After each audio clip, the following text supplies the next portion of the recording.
வீர வணக்கம் வீர வணக்கம் வீர வணக்கம் வீர வணக்கம் புரட்சியாளர் அம்பேத்கருக்கு புரட்சியாளர் அம்பேத்கருக்கு வீர வணக்கம் வீர வணக்கம். கல்வி கடலை கலியுக புத்தா, கல்வி கடலை கலியுக புத்தா, ஏழைகள் போற்றும் ஏழை தலைவா, கல்வி கடலை கலியுக புத்தா, ஏழைகள் போற்றும் ஏழைகள் தலைவா, உண்மை மரபும் உண்மை தொடர்வோம், உண்மை மரபும் உண்மை தொடர்வோம். நீர்தான் எங்கள் ரட்சகரே, நீர்தான் எங்கள் ரட்சகரே. வீர வணக்கம் வீர வணக்கம். புரட்சியாளர் அம்பேத்கருக்கு வீர வணக்கம் வீர வணக்கம். ஜெய் பீம் ஜெய் பீம் ஜெய் பீம் ஜெய் பீம் ஜெய் பீம் ஜெய் பீம். நன்றி. ஏற்று தருமாறு தென்மண்டல நலச்சங்கத்தின் பொதுச்செயலாளர் அண்ணன் ஆரி ராஜ் அவர்களை கேட்டுக்கொள்கிறேன்.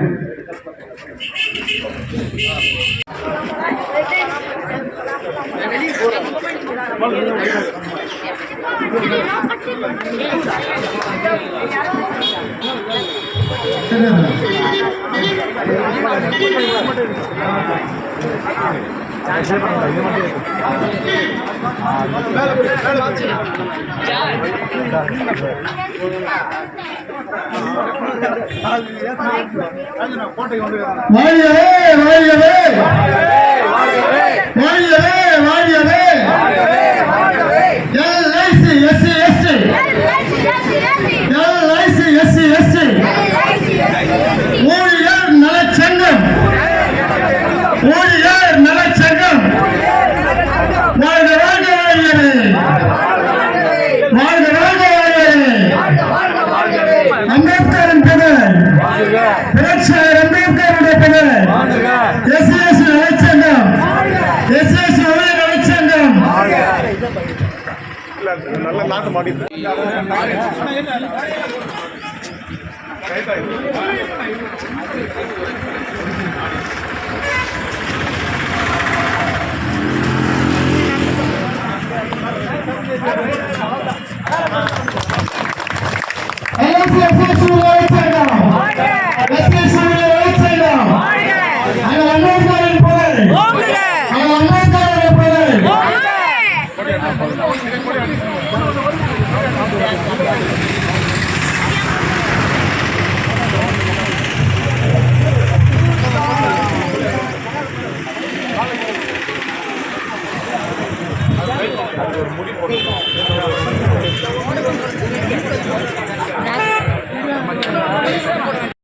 நம்ம தென்மண்டல நலச்சங்கத்தின் சுமூக செயலாளர் அண்ணன் ஸ்ரீ சிவகுமார் அவர்களை செல்வதை கேட்டுக்கொள்கிறேன்.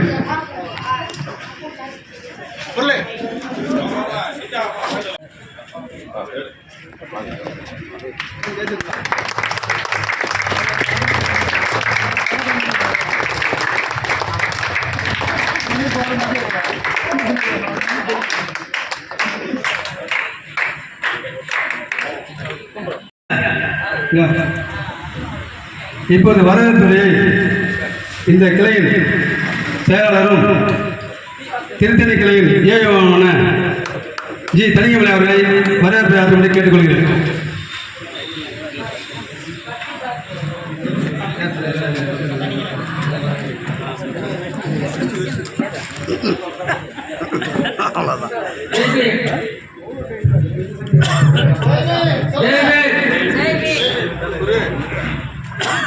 இன்று அரக்கணம்பலையில் நமது எல்ஐசி எஸ்சி எஸ்டி ஊழியர் நலச்சங்கத்தின் சார்பாக முப்பது விழா சீரும் சிறப்புமாக நமது நலச்சங்கத்தின் தலைவர்கள் மற்றும் விடுதலை முன்னணி தலைவர் அண்ணன் மோகன் அவர்கள் தலைமையிலும் அருமை சகோதரர் பிரபுதாஸ் அவர்களும் முன்னின்று மிகவும் சீரும் சிறப்புமாக நடத்தி மற்றும் தலைமையேற்று சகோதரர் டி பாலச்சந்திரன் அவர்களையும் முன்னிலை G Rajendran, P Prasad, T Vasanthakumar, P Pravanraj, T ராகுல் சஞ்சீவ் இவர்கள் முன்னிலையிலும் புரட்சியாளர் டாக்டர் B.R. அம்பேத்கர் அவர்களின் திருவுருவ படத்திற்கு மாலை அணிவித்த சகோதரர் ஏ. பூவராகவன் துணை மேலாளர் அரக்கோணம் அவர்களையும் நலச்சங்கத்தில் கொடியேற்றி சிறப்புரையாற்றி இசைவு தெரிவித்துள்ள சகோதரர் ஆரி ராஜ் பொதுச் செயலாளர் தென்மண்டலம் சென்னை அவர்களையும் அரசு பள்ளி மாணவ செல்வங்களுக்கு சீருடை மற்றும் கல்வி உபகரணங்கள் வழங்க இசைவு தெரிவித்து வருகை புரிந்துள்ள வேலூர் கோட்டத்தின் பொதுச் செயலாளர் சகோதரர் பி. நித்யானந்தம் அவர்களையும் நலச்சங்க பெயர் பலகை திறப்பாளர் சகோதரர் சி. சுரேஷ்குமார் சுமூகவுறவு செயலாளர் தென்மண்டலம் அரக்கோணம் அவர்களையும் மற்றும் கோட்ட தலைவர் சகோதரர் S.R. சரவணன் அவர்களையும் இணைச் செயலாளர் வேலூர் கோட்டத்தின் இணைச் செயலாளர் டி. முரளி அவர்களையும் நிர்வாக செயலாளர் வேலூர் கோட்டம் ஏ. பிரதாபன் அவர்களையும் சகோதரர் டி. ராஜேந்திரன் தணிக்கையாளர் வேலூர் கோட்டம் அவர்களையும் செயற்தலைவர் சென்னை கோட்டத்தின் ஒன்று செயற்தலைவர் அருமை சகோதரர் சி. மனோகரன் அவர்களையும் நமக்கு நன்றி உரை தெரிவித்துள்ள சகோதரர் P.M. கிருஷ்ணன் அவர்களையும் நமது அரக்கோணம் கிளையின் சார்பாக வருக வருக என வரவேற்று இந்நிகழ்ச்சியினை சீரும் சிறப்புமாக நடத்தி தருமாறு அன்புடன் கேட்டுக்கொண்டு விடைபெறுகிறேன். நன்றி, வணக்கம்.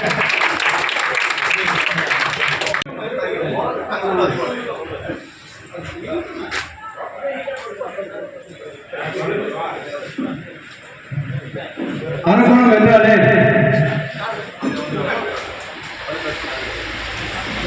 ஒரு எழுச்சி, ஒரு பெரிய ஒரு போராட்ட வரலாறு உண்டு அரக்கோணம் ஏரியாவுடைய. ஏனென்றால் நமது மறைந்த புரட்சியாளர் கோவில்பட்டியார் அவர்கள் 2 முறை இங்கே தமிழ்நாடு மாநில மாநாடு போட்டிருக்கிறார். இங்கே ஒடுக்கப்பட்ட மக்களை கூட்டி ஒரு பெரிய அளவில் மாநாடு போட்டு இங்கே மக்களிடையே எழுச்சி ஏற்பட்டுள்ளார். அந்த வரலாறு செல்வதற்கு அரக்கோணத்தில் இன்று நல்ல வசந்தகுமார் சகோதரர் ரவீந்திரநாத்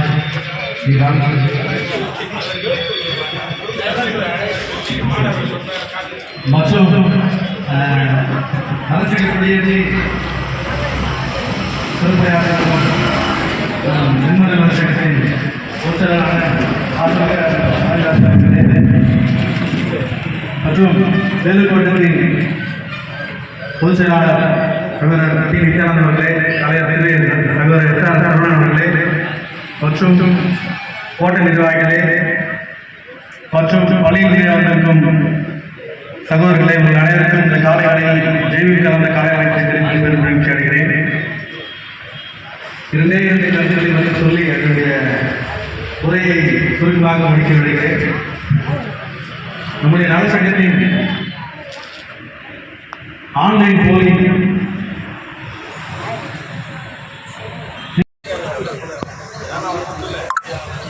எனது கூட்டத்தின் நோக்கம் வந்திருக்கக்கூடிய வருங்கால தலைமுறை அம்பேத்கரை பற்றி என்ன இங்கிருந்து செய்தி கொண்டு போகிறது, அதுதான் எங்களுடைய சக்சஸ். இந்த கூட்டத்தினுடைய நற்செய்தியாக இருக்க முடியும் என்று நினைக்கிறேன். சொல்லுமா, டாக்டர் பாபா சாஹிப் அம்பேத்கர் அவர்களை பற்றி உங்களுக்கு என்ன தெரியும்? சட்ட அரசியலமைப்பு சட்ட மேடை சிற்பி அப்படின்னு சொல்றாரு. வாழ்த்துக்கள். அடுத்தது இன்னொருத்தர் வாய்ப்புங்க கொடுங்க ஐயா. நம்முடைய வாழ்க்கையை உத்தரவாதப்படுத்திய நம்முடைய காவல் தெய்வத்தை பற்றி நாம் தெரிந்து கொள்ள போகிறோம். சொல்லுங்க.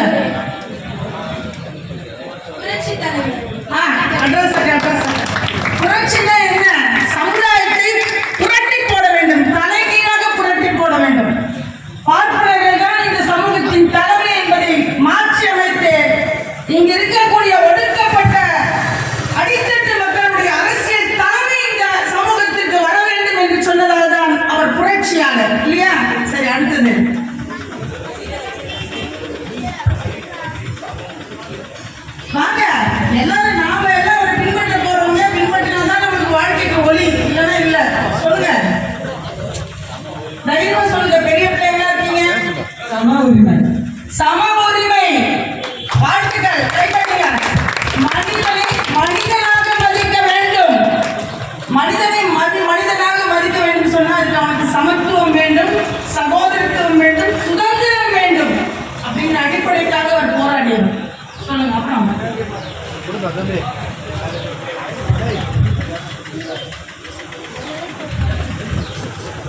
ஜாதி மதம் ஒன்றும் இல்லை சொன்னீங்க. ஜாதி ஒரு சாக்கடை, மதம் ஒரு மடமை என்று பறைசாற்றியவர். ஏன் சொல்ல, சாதியின் பேரால் தான் இன்றைக்கு நம்மளை எல்லாம் ஒடுக்கப்பட்டவர்கள், தீண்டத்தகாதவர்கள் என்று இந்த மண்ணின் மைந்தர்களை கேவலப்படுத்துகிறார்கள். உடல் உழைப்பை சிந்தி விவசாயம், நெசவு என்று அனைத்து தொழில்துறைகளையும் சேர்ந்து இந்த சமூகத்தை கட்டமைத்து மற்றவர்கள் வாழ வழிகொடுத்த நம்மை இழிவுபடுத்துகிறார்கள். ஆகவே இந்த சாதியத்தை ஒழிக்க வேண்டும் என்று சொன்னவர் அம்பேத்கர். சிறப்பு சிறப்பு. அடுத்தது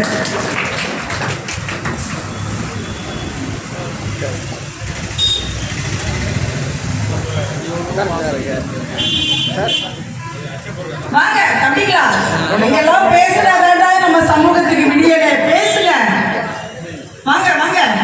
என் குட்டி தம்பிங்களா யாராவது பேசுங்க. குட்டி பிள்ளைங்க முன்னாடி இருக்க 6, 7 பேர் 8 பேர் பிள்ளைங்க இருக்காங்க.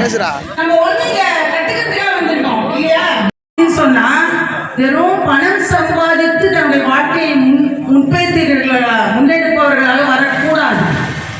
அதிகாரத்திற்கு கையிலே வைத்துக் கொள்பவர்களாக வர வேண்டும். கலெக்டர்களாக, கவர்னராக, குடியரசுத் தலைவராக, நாடாளுமன்றத்தில் சட்டம் இயற்றுபவர்களாக. நம்முடைய அண்ணன்கள் 2 பேர் போயிருக்காங்களா, அண்ணன் டாக்டர் திருமாவளவன் அவர்களும் டாக்டர் ரவிக்குமார் அவர்களும் பாராளுமன்றத்திலே போய் கிழிச்சு தொங்க விடுறாங்க எல்லாரையும். அதுபோல நீங்க எல்லாரும் போல எப்படி இருக்கும்? அதுக்கு பாருங்க, அரசியலில் பங்கேற்பு செய்ய வேண்டும். அரசியல் சாக்கடைன்னு சொல்லிட்டு ஒதுங்கக்கூடாது. சாக்கடை தூர்வார வேண்டும், சுத்தம் செய்ய வேண்டும். ஆகவே அரசியலில் களமாட வேண்டும். அரசியல் சாக்கடைன்னு சொல்றோம் ஏன் தெரியுமா? அப்பதான் நம்ம யாரும் வராம இருக்கணும். இருக்கிற கட்டமைப்பு அப்படியே இருக்கணும், ஜாதிய கட்டமைப்பு அப்படின்னு நினைக்கிறவன் தான் இந்த சாதி சாக்கடை வராதுன்னு சொல்லிட்டு அவன் இருந்துடும். புரியுதா? நாம எல்லாரும் அரசியல் களமாடணும். அதனால சட்டம் இயற்றக்கூடிய எம்எல்ஏக்களாக, எம்சிகளாக, எம்பிகளாக நீங்க வரணும். அப்படி முடியலன்னா கலெக்டரா வரணும். சரிங்களா? இதுதான் அண்ணல் அம்பேத்கர் அவர்கள் விருப்பப்படுகிறார். ஒரு உதாரணத்துக்கு சொல்றேன். ஒரு ஊர்ல எந்த ஊர்னு நீங்க சொல்லணும், இருக்கவங்க யாராவது சமையல் செய்யறவங்க, இந்த மத்திய சத்துணவு செஞ்சு போடுற அம்மையார் இல்லையா, அவங்க ஒடுக்கப்பட்ட சமூகத்தை சேர்ந்தவர், தாழ்த்தப்பட்ட நம்முடைய சமூகத்தை சார்ந்தவராக இருக்கிறாங்க. அவங்க கையால எங்க பிள்ளைங்க சோறு திங்க மாட்டாங்க அப்படின்னு மன்னர் பாரம்பரிய பொண்ணுங்கலாம் சொல்றாங்க. யாரு? வேற இடைஜாதியை சேர்ந்தவங்கலாம் நாங்க மன்னர் பரம்பரை, ஆண்ட பரம்பரை அப்படின்னு சொல்லிக்கிறாங்க. அவங்களாம் எங்க பிள்ளைங்க உங்க கையால சோறு திங்க மாட்டாங்க அப்படின்னு சொல்றாங்க. ஒரு கலெக்டர் வராது உடனடியாக அந்த பகுதிக்கு. அவங்கள எல்லாரையும் பேரண்ட்ஸ் எல்லாம் வர சொல்லி அவர் அந்த அம்மா கையால் செஞ்சு சாப்பாடை சாப்பிட்டு பார்க்குறாரு. எப்படி இருக்கு, அருமையாக இருக்கு. உடனே பேரண்ட்ஸ் எல்லாம் கூப்பிட்டு வச்சு ஒரு கூட்டம் போடுறாரு. கூட்டம் போட்டு என்ன சொன்னார் தெரியுமா? யார் பாரு எங்கள் பிள்ளைங்களாம் இந்த அம்மா கையால் சோறு தின்ன மாட்டாங்கன்னு சொன்னது அப்படின்னு கேட்டிருக்காரு. ஒருத்தர் எழுந்து, ஆமாயா நாங்கள் சாப்பிட மாட்டோம்னு இருக்காரு. அப்படியா, வா போலீஸ் ஸ்டேஷனுக்கு, அதை எழுதி கொடு, போலீஸ் ஸ்டேஷனுக்கு வா, உண்மையில வன்கொடுமை தடுப்பு சட்டத்தில் நாங்கள் கைது செய்ய போகிறோம்னு சொல்லுகிறாரு. அடுத்த நிமிஷம் அவர் என்ன சொல்லிட்டாரு? ஐயோ சாமி, தெரியாம தப்பு பண்ணிட்டேன், இனிமேல் அப்படி சொல்லவே மாட்டேன், இந்த மாதிரி விஷயங்கள் பேசுறதே தப்பு, மன்னிச்சுறேன், என் பிள்ளைங்களெல்லாம் சோறு சாப்பிட்டு அனுப்புறேன், இந்த மாதிரி ஜாதி ஜமாத்தெல்லாம் பேச மாட்டேன் அப்படின்னு சொல்லியிருக்கிறாரு. எப்படி இருந்தது? சும்மா நச்சு இருந்ததுல. அப்படி செய்வதற்கு கலெக்டர்கள் நமக்கு தேவை. அதிகாரத்தை வைத்திருப்பவர்கள் அதை செய்யணும். ஒரு கலெக்டர் தன்னுடைய குழந்தை அரசு பள்ளியிலே படிக்க வைக்கிறார் தமிழ் வழியிலே. அப்படின்னா என்ன அர்த்தம்? அவர் முன்னுதாரணமாக இருக்கிறார் சமுதாயத்துக்கு இல்லையா? இல்லாதப்பட்டவன் படிப்பான் இல்ல, இன்னைக்கு இருக்கப்பட்டவன் பிள்ளைகள் எல்லாம் அரசு பள்ளியில தான் இனிமேல் படிக்க வைக்கப்படும். ஏன் சொல்லு? கம்ப்யூட்டர் கொடுக்குறோம், சைக்கிள் கொடுக்குறோம், எல்லாம் கொடுக்குறான்றதுல வேற விஷயம். 7.5% MBBS சீட்டு கொடுக்குறோம் இல்லையா? அது முதலேருந்து தமிழ் வழியை படிச்சிருந்தா நடுவில் இதுக்காக பூந்து 9ஆம் கிளாஸ்ல 10ஆம் கிளாஸ்ல படிக்க வரலாங்கலாம் கிடையாது. அப்போ இந்த அரசு பள்ளிகளை உயர்த்த வேண்டும் என்று சொன்னால் நம்மை போன்று படித்து முன்னுக்கு வந்தவர்கள் பிள்ளைகள் எல்லாம் அரசு பள்ளிகள் படிச்சாதான் அங்க இருக்க கழிப்பறை சுத்தமா இருக்கும், நீர்த்தக்க தொட்டி, மேம்பட்ட நீர்த்தக்க தொட்டி சுத்தமா இருக்கும், அங்க பேரண்ட் டீச்சர் அசோசியேஷன் நல்லா இருக்கும் இல்லையா? சோ இந்த வேலைக்கு ஒரு கலெக்டர் முன்னுதாரணமாக இருக்கிறார். அவரை நாம் நம்முடைய வழிகாட்டியாக எடுக்கணும். அப்புறம் சின்ன சின்னி ஜெயினுடைய பையன் எம்ஆர் ராதாவுடைய வரிகள்லாம் இப்போ வாட்ஸ்அப்ல ஃபேமஸ் ஆகி வருது. கலைஞர்னு சொல்லாதீங்க, சினிமா நடிகனா கூட்டாடின்னு சொல்லுங்கன்னு சொல்லிக்கிறாரு. ஏன்னா எனக்கு துட்டு கொடுத்தா நான் எவ்வளோ கேவலமாக வேணா நடிப்பேன், எவ்வளோ கேவலமான விஷயத்த வேணா நான் வந்து என்ன பண்ணுவேன், விளம்பரப்படுத்துவேன். அதனால எனக்கு கலைஞர்லாம் சொல்லாதீங்க, கூட்டாடிங்க. முன்னாடிலாம் கூட்டாளிகளுக்கு அரிசி பருப்பு கொடுப்பாங்க, விவசாயிகளாக இருக்கக்கூடிய இந்த சமூகத்தில் இருந்து அவங்க பிழைப்பாங்க. இப்போ நீங்கள்லாம் அங்கே வந்து சினிமா தேட்டர் வந்து துட்டு கொடுக்குறீங்க, நாங்கள் பிழைக்கிறோம், அவ்வளோதான். எங்க கூட்டாளின்னு சொல்லுங்கன்னு சொல்றாரு. புரியுதுங்களா? கலைஞர்லாம் சொல்லி எனக்கு வந்து அரசியல் சிஎம் சீட்டெல்லாம் கொடுத்து அரசியல் அசிங்கப்படுத்தாருங்க அப்படின்னு ஒரு விஷயம் சொல்றாரு. அதுல வேற டிபேட்டுக்குள்ள போகணும். நான் என்ன சொல்ல வரேன்னா, சின்னி ஜெயந்துடைய மகன் இன்னைக்கு ஒரு கலெக்டர், தெரியுமா உங்களுக்கு? அவர் என்ன செய்யறாருங்கிறத சிறப்பு. பழங்குடியின மக்களுடைய பகுதிகளுக்கே சென்று அவர் வீடுகளுடைய அமைப்பு, அங்க இருக்கக்கூடிய பள்ளிகளுடைய அமைப்பு, அங்க இருக்கக்கூடிய கழிவறைகள், சமையல் கட்டுகள் எல்லாம் போய் பார்த்து அதையெல்லாம் புதிதாக நிர்மாணிக்க வேண்டும் சொல்லி அரசு அதிகாரிகள் கட்டளையிட்டு நிதி ஒதுக்குறாரு. பணம், ஏகப்பட்ட பணம் இங்க இருக்கக்கூடிய தாழ்த்தப்பட்ட ஒதுக்கப்பட்ட பழங்குடியின மக்களுக்காக, மாணவர்களுக்காக ஒதுக்கப்படுகிறது. ஆனால் அது முறையாக பயன்படுத்தப்படுவதில்லை. இப்படி முறையாக பயன்படுத்தப்படாததால் அது திருப்பி அனுப்பப்படும் போது வேற வேற விஷயங்களுக்கு நமக்கான பணம் போகுது. ஆனா இந்த பணத்தை, இவ்வளோ கோடிகளை நமக்கு போராடி வாங்கித்தர நம்முடைய எத்தனை தலைவர்கள் எவ்வளவு மின்னல்களை அனுபவித்திருப்பார்கள் இல்லையா? அம்பேத்கர் அவருடைய பொண்ணு. ஆனால் அந்த பணம் முழுமையாக பயன்படுத்தப்படுவதில்லை. ஆனால் இது போன்ற ஒரு முற்போக்கு கருத்துக்கள் உள்ளவர்கள் தான், சமூக சமத்துவத்தை, சகோதரத்துவத்தை, சுதந்திரத்தை விரும்பப்படுபவர்கள் மக்கள் தான் அரசியல் அதிகாரிகள் வந்தால்தான் இதற்கெல்லாம் தீர்வு. அதனால நான் உங்கள்கிட்ட என்ன சொல்றேன், பல திட்டங்களை செய்து இன்றைக்கு இந்த நிகழ்ச்சி ஒரு வெற்றிகரமான நிகழ்ச்சியாக மாறுவதற்கு உறுதுணையாக இருந்த, இங்கிருந்து பதவியில் சென்றாலும் இதை நடத்திய ஆக வேண்டும் என்று நடத்தி கொண்டிருக்கிற சிவர் தணிகைமலை அவர்களுக்கும், இந்த சிறப்பு மிக கிளையை வழிநடத்திக் கொண்டிருக்கின்ற நம்முடைய சகோதர முதன்மை கிளை மேலாளர் அவர்களுக்கும், ஏனைய சகோதரர்களுக்கும், நாளைய சமூகத்தினுடைய விடிவெள்ளிகள் நாங்களும் உங்களை போன்றுதான் பல்வேறு நிகழ்வுகளிலே, அதுவும் புரட்சியாளர் அம்பேத்கர் அவர்களுடைய பிறந்த நாள் நிகழ்வுகளிலே இப்படி இருக்கைகளில் அமர்ந்து பல உதவி திட்டங்களை பெற்று படித்தவர்கள் தான் நாங்களும். அப்படி அரசு பள்ளியிலே படித்த நாங்களும் இன்றைக்கு ஒரு காலத்தில் பார்ப்பனிய நிறுவனமாக இருந்த இந்த நிறுவனத்தில், எல்ஐசி நிறுவனம் என்றாலே ஒரு பார்ப்பனிய நிறுவனம், அந்த பார்ப்பனிய நிறுவனத்தில் வந்து இப்படிப்பட்ட நலச்சங்கத்தை நடத்தி கொண்டிருக்கின்றோம். நம்மை போன்ற வருங்கால தலைமுறைகளுக்கு உதவி செய்கின்றோம் என்று சொன்னால், இது புரட்சியாளர் அம்பேத்கர் அவர்கள் பெற்றுத்தந்த இடஒதுக்கீடு. அவர் பெற்றுத்தந்த இடஒதுக்கீட்டின் மூலமாகத்தான் நாங்கள் கல்வி கற்க முடிந்தது. இப்படிப்பட்ட உயரிய நிறுவனங்களிலே இடஒதுக்கீட்டின் மூலமாக பணி நியமனம் பெற முடிந்தது. ஆக சொசைட்டி மூலம் நாம் என்ன இந்த சமூகத்தில் இருந்து பெற்றோமோ, நாங்கள் இன்றைக்கு பயன்படுத்திக் கொண்டிருந்த வேலைகள், நாங்கள் பெறுகின்ற ஊதியம் அனைத்தும் இந்த சமூகத்தில் இடஒதுக்கீட்டு மூலமாக நாங்கள் பெற்றது. அதில் ஒரு பகுதியாவது, ஒரு சிறு பகுதியாவது இந்த சமூகத்திற்கே நாங்கள் திருப்பி செலுத்த வேண்டும் என்பதுதான் சொசைட்டி. அப்படி எவ்வளவு பேர் செய்யறாங்க பாருங்க. அவரால் பணிபெற்றவர்கள், அவரால் இடஒதுக்கீடு பல்வேறு பொறுப்புகளிலே இருந்து கொண்டிருப்பார்கள். இன்றைக்கும் சாதியை சொல்வதற்கு அவமானமாக இருக்கின்ற பல அதிகாரிகள் பல நிறுவனங்களிலே பணியாற்றிக் கொண்டிருக்கிறார்கள். அவர்களுக்கு மத்தியில் இந்த சாதியின் பெயரால் ஒரு சங்கம் அமைத்து அகில இந்திய முழுமைக்கும் இந்த சங்கத்தை ஒரு மிக வலிமையான சங்கமாக, இன்றைக்கு இந்த ஆயுள் காப்பீட்டு நிறுவனத்தை அசைத்து பார்க்கக்கூடிய ஒரு வலிமையான நலச்சங்கமாக நலச்சங்கம் உருவாகி இருக்கிறது என்று சொன்னால், பல தலைவர்களுடைய அர்ப்பணிப்பால், உழைப்பால், தியாகத்தால் நலச்சங்கம் வலிமையாக இருக்கிறது. எங்களாலும் இந்த சமூகத்திற்கு பணியாற்ற முடிகிறது என்பதற்கு புரட்சியாளர் அம்பேத்கர் அவர்கள் பெற்றிருந்த இடஒதுக்கீடு தான் காரணம். இங்க பல தலைவர்களை பார்க்கிறோம். எனக்கு முன்னால் பேசியவர்கள் சொல்றாங்க, சிறப்பு அழைப்பாளர்கள் மோகன் அவர்கள் வந்திருக்கிறார். இவர்களெல்லாம் பல ஆண்டுகளாக, கிட்டத்தட்ட 30 ஆண்டுகளுக்கு மேலாக இந்த சமூகத்தில், இந்த பகுதியிலே தலித் மக்களுடைய விடுதலை அன்னைக்கு சந்தித்தேன், ஆச்சரியப்பட்டேன். என்ன சுறுசுறுப்பு, இந்த வயதிலும் அவ்வளவு சுறுசுறுப்பாக பணியாற்றி கொண்டிருக்கிறார். நலச்சங்கத்தோடு அன்றைக்கு இருந்து இன்றைக்கு வரை நலச்சங்க தலைவர்களோடு இணைந்து பணியாற்றுகிறார். அந்த அன்பு சொல்ல எப்படி இருக்கிறான்னு கேட்கிறார். ராஜு புதையா கூட பேசினார்கள் சொல்றாரு. அது மட்டுமல்ல, இந்த பகுதியிலே பல தலைவர்களை உருவாக்கி இருக்கிறார்கள். பூவையார் அவர்களை ஒரு தலைவராக வளர்த்தது இந்த பகுதி. இன்னும் சொல்ல போனால் சாதாரண எளிமலையாக இருந்தவரை தலித் எளிமலையாக பாராளுமன்ற உறுப்பினராக மாற்றிய ஒரு தலைவராக உருவாக்கிய பகுதி இந்த அரக்கோணம் பகுதி.